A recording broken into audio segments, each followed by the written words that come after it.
Well, this weekend will be a big one for the folks behind the West Texas Rehabilitation Center. Their annual telethon will be seen across the state by a whole bunch of folks on Saturday. And I'm joined now by Steve Martin, who is the president and CEO of the center. Welcome to you, sir. Hey, thanks for having us. Glad to be here today. You betcha. Hey, now, as I understand it, this isn't the first time the Rehabilitation Center has done a telethon, is it? Oh, absolutely not. This is our 49th annual telethon. It actually marks our 66th year of service to citizens in 27 different counties around this area. So it's our biggest fundraiser, and it really kicks off our fundraising season.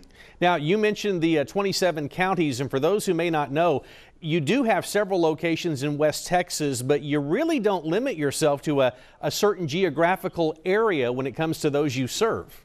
Absolutely. Last year, we saw patients from 148 different cities and towns in Texas and from 3 different states. So we have folks come. We have folks come from Dallas. We have folks come from South Texas, far West Texas to come out here because we're a unique facility in that regard. Well, let's talk about that just a bit, because as long as you have been around, I'm guessing there are still folks who are just not familiar with the services you provide. Give us a kind of an idea of what you do. Absolutely. We do physical therapy, occupational therapy, speech therapy, then orthotics and prosthetics, which is bracing. And then for those that, bracing, if you think orthotics for injured athletes, those types of things. And then when you talk prosthetics, you're talking replacement of a limb, somebody that's had an amputation, either upper or lower extremity. We also do audiology, which is hearing device services, balance services, those types of things. And we also we have a hospice services for those patients who are dealing with terminal diagnosis at the end of life. So you've got quite the wide range there. Now, what about people who hear what you have to offer but believe that they simply do not have the money to be able to afford the quality of care that you can provide? What do you say to them? Well, absolutely. Our mission since we opened in 1953 has been to provide services irregardless of financial circumstances or socioeconomic status. And so the general public may think that means, well, I have insurance, so I can't go there. Well, yes, we see folks that don't have insurance, but in today's healthcare environment, a lot of our patients have insurance in name only. They have either high deductible plans, or they're Medicare patients on a fixed income, or they have insurance with coverage limitations and those types of things. Our donors step up and provide help to all of those individuals. All right, let's talk a little bit about the telethon. I know it's going to be a big night for you. What kind of benefit do you typically see from doing this every year?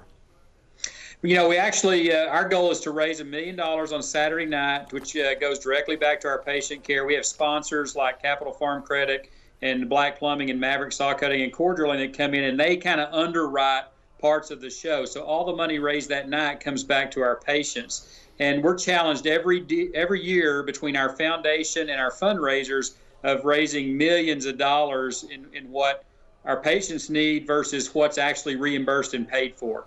Now, I know you have a pretty talented lineup of people coming in to help you out. Talk to us about them. Yeah, we're real excited. Ricky Skaggs back in October was inducted in the Country Music Hall of Fame. He'll be here. And then Runaway June, who's the first country music trio to come out of Nashville in a little over 10 years, they're actually going on tour with Carrie Underwood in March. So we kind of hitting them at the right time. And then we've got Red Steagall, who's a legendary country music performer, Ryan Page. He's been on Simon Cowell's X Factor. And then we've got some local artists, Twyla Foreman and Brad Mall of General Hospital fame. A lot of folks coming in to help us this weekend. Man, that does sound like a pretty good lineup. And if folks are curious about the West Texas Rehabilitation Center and they want to just learn a little bit more, what's the best way to do that? Best way is to go on our website. It's westtexasrehab.org. You can go out and learn about the facility. And this weekend, if you want to bid on auction items, if you want to live stream the show, any of those kind of things, and obviously with you guys' help down there locally, but anybody in the country can see the show by going to our website and live streaming it as well. Our auction, we have over 600 items in our live and silent auction, and it's you can go and register on hand bid, and from Corpus, from anywhere in the world, you can actually go online and see those items and bid on those items, and that auction is up and going. It's been up and going since mid-December, and it'll go through midnight Saturday night. All right, we certainly encourage folks to go and check that out. Steve, we do appreciate you and the time you've given us today, and we wish you the best for the Telethon's 49th year. Good luck. Hey, thanks so much. Thanks for y'all's support and all you do for us. You bet. Thank you.